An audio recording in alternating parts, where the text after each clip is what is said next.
Something deeply unsettling may have happened behind the walls of Balmoral, and if the allegations are accurate, Prince William may now be facing the one royal conflict he was never going to ignore. This is not simply another disagreement between adults inside Britain's most famous family. At the center of the story is Prince Louis, William and Catherine's youngest child. A child who, according to accounts surrounding the alleged incident, was left deeply distressed after an exchange involving a member of Queen Camilla's extended family. Buckingham Palace and Kensington Palace have not publicly confirmed exactly what happened, and no named witness has given an on-record account of the conversation. But the allegation alone has raised an explosive question. What happens when the private tensions of a blended royal family reach the children who will one day stand at the center of the monarchy? And before we go any further, tell us in the comments if a royal child is deliberately hurt or humiliated inside the family. Should the palace remain silent, or should Prince William draw a permanent line? And if you believe royal children should never become part of adult palace politics, take 1 second to like this video. Because the most shocking part of this situation is not only what may have been said to Prince Louis, it is what the incident could awaken inside his father. Reports surrounding the alleged Balmoral exchange claim that Louis became extremely upset following remarks connected not only to him, but also to his mother, Catherine, and the painful history of his late grandmother, Princess Diana. Those details have not been officially verified, but even the possibility of a royal child being confronted with language involving Diana would be extraordinarily sensitive. Prince Louis is still only a young boy. He cannot be expected to understand the full history of Charles, Diana, and Camilla. He cannot fully comprehend the collapse of his grandparents' marriage, the decades of public controversy that followed, or the emotional scars that still surround Diana's memory. But children do not need to understand history to recognize hostility. They understand when someone is trying to embarrass them. They recognize when the people they love are being attacked, and they feel immediately when a room that should be safe becomes emotionally threatening. Louis is not only William and Catherine's youngest child, he is fourth in line to the British throne. He stands behind his father, Prince George, and Princess Charlotte in the order of succession. That does not make him less vulnerable. It makes the responsibility to protect his childhood even greater. William and Catherine have spent years attempting to create a difficult balance. Their children must gradually understand the unusual lives ahead of them. George will one day carry enormous constitutional responsibility. Charlotte is already learning how to conduct herself during major public occasions. And Louis, as the youngest, still displays the spontaneity, curiosity, and emotional honesty of a child who does not yet fully understand the machinery surrounding his family. That innocence is precisely what makes this allegation so serious. An adult disagreement can be managed. A disagreement involving royal protocol can be negotiated. But the moment a child becomes emotionally involved, the issue changes completely. There is no confirmed account of Catherine's precise reaction. There is no responsible way to claim knowledge of her private words, her facial expression, or the conversation she may have later held with William. But Catherine's behavior across many years provides a clear picture of how she responds when the security of her family is at stake. She does not usually create public scenes. She rarely answers controversy with emotional statements. She has repeatedly chosen privacy, silence, and distance when she believes those choices are necessary for her children. That restraint should not be mistaken for an unwillingness to act. Inside a royal institution, a controlled response can carry far greater force than a visible confrontation. Anger can be dismissed as temporary. A public argument can be blamed on emotion. But a carefully considered boundary, quietly established and consistently maintained, can alter relationships for years. And that may be the real danger facing the wider family now. The palace may never reveal whether William and Catherine discussed the alleged incident privately. It may never confirm whether household arrangements were reviewed or whether access to the Wales children became more tightly controlled. But it is difficult to imagine either parent treating an allegation involving Louis as an insignificant family misunderstanding. For William, the subject would reach much deeper than ordinary parental concern. It would lead directly back to the most painful part of his own childhood. Princess Diana. William was only 15 years old when his mother died in Paris in August 1997. Before her death, he had already watched his parents' marriage collapse under relentless public scrutiny. He saw intimate family conflict transformed into international headlines. He watched adults use the media to present competing versions of private events. And he learned at a devastatingly young age that being born inside a palace does not guarantee emotional protection. Those experiences are not merely historical details in William's life. They help explain the father and future king he has become. His caution around the press is not accidental. His determination to defend Catherine's privacy is not accidental. And his efforts to provide George, Charlotte, and Louis with a more stable childhood are not accidental. William understands what happens when adult royal conflict enters a child's emotional world. He lived through it. That is why even an unconfirmed allegation involving Louis could touch an extraordinarily sensitive nerve. For William, the greatest danger may not be one cruel remark. It may be the fear that an old royal pattern is beginning again. A child becoming trapped inside conflicts he did not create. Family members using history as a weapon. Private distress being concealed behind public smiles, and an institution relying on silence while emotional damage accumulates underneath it. At that moment, William the father and William the future king would no longer be operating as separate people. The father would see his son in pain, the husband would see Catherine being drawn into another royal conflict, and the future king would see a boundary inside the institution beginning to fail. This is where the story moves beyond Balmoral and reaches Queen Camilla's extended family. Some dramatic accounts have described William's alleged response as an eraser mandate, a supposed plan to remove Camilla's relatives from royal visibility. No official palace document has confirmed the existence of an operation by that name. There is also no reliable confirmation that William confiscated telephones, summoned constitutional lawyers, or secretly issued orders overruling King Charles. Those details should not be treated as established fact. But underneath the sensational language sits a genuine and highly important royal question. What position does Queen Camilla's personal family actually occupy inside the monarchy? Camilla has 2 children from her first marriage, Tom Parker Bowles and Laura Lopes. Her grandsons Gus Lopes, Louis Lopes, and Freddie Parker Bowles were given visible ceremonial roles as pages of honor at the coronation of King Charles and Queen Camilla in May 2023. Their presence was significant. It demonstrated that Charles wanted the coronation to recognize the blended family created through his marriage to Camilla. The boys entered Westminster Abbey as part of a historic ceremony. They stood close to their grandmother, and they were seen by millions of people around the world. But ceremonial visibility is not the same as constitutional status. Camilla's children and grandchildren are not included in the line of succession. They did not become working royals through her marriage to Charles. They did not receive an automatic right to future balcony appearances, state events, or official royal duties. Their participation in the coronation was a specific ceremonial honor. It did not create a permanent position inside the constitutional monarchy. That distinction changes the entire power dynamic.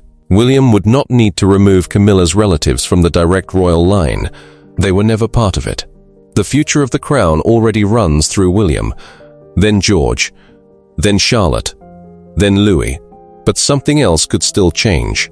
Access, visibility, invitations, ceremonial participation, and the level of proximity Camilla's family is allowed to maintain around the future heirs. None of those changes would require an explosive royal declaration. They would not require the removal of titles. They might never be publicly announced at all. Royal boundaries are often imposed almost invisibly. An invitation simply does not arrive. A family gathering is organized differently. A balcony becomes more restricted. A ceremonial role is not offered again. A photograph contains fewer people. Nothing is formally declared, but everyone inside the institution understands what has changed. That is why the alleged Balmoral incident has attracted so much attention. It touches a tension that existed long before this particular story emerged. Queen Camilla naturally has a private and emotional relationship with her children and grandchildren. They are her family. But Prince William carries responsibility for the direct line of succession and for the household that will eventually inherit the crown. Those two family structures can exist peacefully beside one another. The difficulty begins when personal access starts to resemble official status. Inside a monarchy, visibility creates perception. Perception creates expectation, and expectation can eventually create influence. One ceremonial appearance may be understood as family affection. Repeated visibility can begin to look like institutional recognition. That is the boundary William will eventually have to define. The real question is therefore not whether William launched a secret campaign overnight. The larger question is whether this episode has strengthened his determination to center the future monarchy exclusively around Catherine and their children. William is the heir to the throne. His present constitutional role is to support King Charles. He does not currently possess the full authority of the sovereign. He cannot simply replace the king's decisions through a private command. Charles remains the monarch, and official royal activity continues under his reign. But formal authority is not the only kind of power inside a royal institution. There is also public confidence, household influence, long-term planning, institutional momentum, and the unavoidable knowledge that William will one day inherit the crown. That gives him a position unlike anyone else in the family. He must remain loyal to his father while preparing for the institution's future. He must support the present reign while considering what his own reign will require. And when the welfare of his children becomes part of that calculation, constitutional responsibility becomes intensely personal. A difference between Charles and William would not need to erupt into an open confrontation. There may be no raised voices, no dramatic letter, no public constitutional crisis. The division could develop quietly through separate decisions made by separate royal households. Charles may continue including Camilla's family in selected private and ceremonial moments. William may become increasingly protective of the spaces involving Catherine, George, Charlotte, and Louis. Charles may interpret inclusion as a symbol of family unity. William may consider strict boundaries essential to stability. Both men could sincerely believe they were protecting the crown, but they would be protecting very different versions of it. Charles's monarchy has often presented the image of a broader, blended family. William's future monarchy is likely to be more concentrated around the direct heirs. Part of that is emotional, part of it is constitutional, and part of it is simply practical. The number of senior working royals has declined. Public scrutiny over royal funding remains intense. Every individual appearing beside the monarch is examined for status, duties, and privileges. A future king cannot casually enlarge the visible center of the institution without creating questions about accountability and authority. William's strongest public identity is not connected to a large extended royal court. It is connected to Catherine and their 3 children. The Wales family represents continuity. George represents the future line. Charlotte and Louis represent the family stability surrounding that future. Together, they form the clearest public image of what the monarchy may become after Charles. Camilla's children and grandchildren may remain deeply important in her personal life. But constitutionally, the center of gravity cannot permanently move toward them. It must continue moving toward William and the Wales children. That is not automatically an act of hostility. It is the basic reality of hereditary succession. However, if credible evidence ever established that a member of Camilla's family had deliberately caused Prince Louis emotional harm, that constitutional distinction would become a personal boundary as well. William would no longer see only a question of protocol. He would see a failure to protect his child. And Catherine's influence in that moment would be impossible to underestimate. For years, Catherine has been viewed as one of the strongest stabilizing figures inside the modern royal family. She rarely makes private grievances part of her public role. She does not respond publicly to every accusation, and during periods of enormous pressure, she has repeatedly placed her husband and children ahead of royal performance. That makes her influence easy to overlook. Catherine does not require formal constitutional authority to shape William's decisions. She is his wife. She is the mother of the future king. And she has helped him build the family model that will eventually stand at the center of his reign. If Catherine believed Louis had been deliberately humiliated or emotionally targeted, William would be unlikely to treat the situation as an argument that could be forgotten after a few polite apologies. He could see it as evidence that a boundary had failed, and failed boundaries inside royal families can create consequences lasting for generations. Diana's life demonstrated that with painful clarity. The collapse of Charles and Diana's marriage did not occur because of one isolated incident.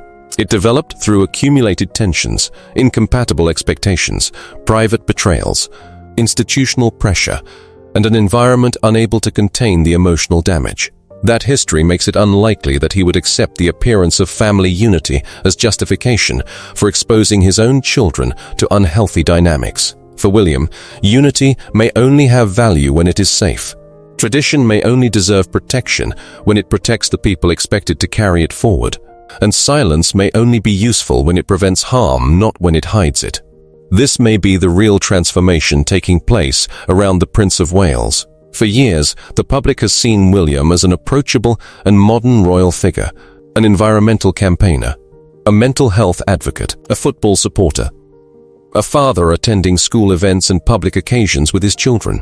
But every future monarch also has another side, the side that studies risk, the side that draws limits, the side capable of making decisions that may upset relatives, but preserve the institution.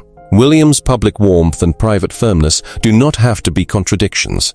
They may be two parts of the same identity. The father wants to protect Louis, the husband wants to defend Catherine, the heir wants to safeguard the succession, and the future king wants to ensure that the unresolved tensions of one reign do not become the inherited crisis of the next. That combination may make William far more decisive than many observers realize. Not theatrical, not impulsive, not publicly aggressive. Decisive. There is also a profound difference between the way Charles and William may view Camilla's family. Charles spent decades seeking acceptance for his relationship with Camilla. Her journey from one of the most controversial women in Britain to queen required years of careful public rehabilitation. For Charles, including her family in important moments may carry deep emotional significance. It demonstrates that Camilla is fully accepted beside him. It presents their marriage as an established royal reality rather than an unresolved national controversy. William carries a different history. For him, Camilla's acceptance will always exist beside the memory of Diana. That does not prove that he holds personal hostility toward Camilla's relatives. It does not prove that he intends to punish them. But it means he may view questions of access and influence through an emotional history Charles cannot share in exactly the same way. Charles sees his wife and her family. William may also see the complicated legacy of his mother's suffering. Charles may see inclusion. William may see the danger of blurred lines, and when Prince Louis becomes part of that equation, the past and future of the monarchy collide. The palace's silence cannot automatically be interpreted as proof of every allegation. Royal households frequently refuse to discuss private family matters, but silence creates its own complications. Without a clear account, speculation grows. Every family gathering is examined. Every absence appears meaningful. Every future decision involving Balmoral, Windsor, Kensington Palace, or Buckingham Palace may be interpreted as evidence of a larger struggle. The royal family may attempt to reduce the controversy by refusing to discuss it. But behind closed doors, practical questions would still require answers. Who has access to the Wales children during private gatherings? How are tensions between the different branches of the blended family managed? Which relatives should receive future ceremonial roles? And how does the palace ensure that private disagreements never become emotional threats to royal children? Those questions are not answered through dramatic operation names. They are answered through protocols, invitations, household arrangements, and carefully maintained distance. The result may never receive an official title. It can still become permanent. And that brings us to the most important point in this entire royal story. Prince William does not need to stage a coup against King Charles. Time is already carrying the future toward him. He does not need to remove Camilla's relatives from the succession. They were never included in it. He does not need to announce publicly that George, Charlotte, and Louis come first. The constitutional order already places them at the center of the monarchy's future. What William may need to do is much simpler and potentially much more powerful. He may need to establish one boundary that nobody inside the extended family is permitted to cross. Private relationships will never be allowed to endanger the emotional welfare of his children. Not for public appearances, not for the image of royal unity, not for family politics, not for tradition, and not to protect the feelings of adults who should understand the difference between personal closeness and constitutional entitlement. If the most serious claims surrounding Balmoral are ever confirmed, that boundary could become even firmer. But even without an official confirmation, the controversy has exposed the central question likely to define William's future reign. How much of the old royal system will he preserve when it comes into conflict with the safety and stability of his own family? The answer may already be taking shape. William's monarchy is likely to be smaller, more disciplined, more guarded, and more firmly centered around the direct heirs. Queen Camilla will remain queen throughout Charles's reign. Her children and grandchildren will remain members of her private family. They may continue attending selected family or ceremonial events, but they do not possess an automatic constitutional claim to the monarchy William will eventually lead. No amount of public visibility can permanently alter that fact. This is why the ultimate consequence of the alleged Balmoral incident may not be a public punishment. It may not be an official announcement. It may never be acknowledged by Buckingham Palace at all. The consequence could be quieter. Fewer invitations, more distance between royal households, stricter boundaries surrounding George, Charlotte, and Louis, and a growing recognition throughout the institution that the future crown has one clearly defined center: William, Catherine, George, Charlotte, and Louis. The most shocking possibility is therefore not that William has already taken control. It is that he does not need to. King Charles still wears the crown, but the monarchy's future is already gathering around the Prince of Wales. And if William believes his youngest child was deliberately hurt inside a place that should have offered safety, the people around him may soon discover something the royal family has repeatedly underestimated. A future king protecting an institution may sometimes compromise. A father protecting his child may refuse completely. The next chapter of the monarchy may not begin with a proclamation from Buckingham Palace. It may begin through a private decision that the public never hears. A decision shaped by Diana's memory, strengthened by Catherine's determination, and maintained by a future king who already knows what can happen when adults fail to protect royal children. No public coup, no dramatic declaration, no confirmed secret mandate, just one silent and potentially permanent royal boundary. Prince William's children will never be permitted to become collateral damage in another generation's family war. Now the question is yours. Do you believe William should permanently limit the access of anyone who crosses that boundary, or should the royal family attempt to resolve the situation privately for the sake of unity? Share your opinion in the comments. Subscribe for the next royal update, and like this video if you believe protecting children must always come before palace politics.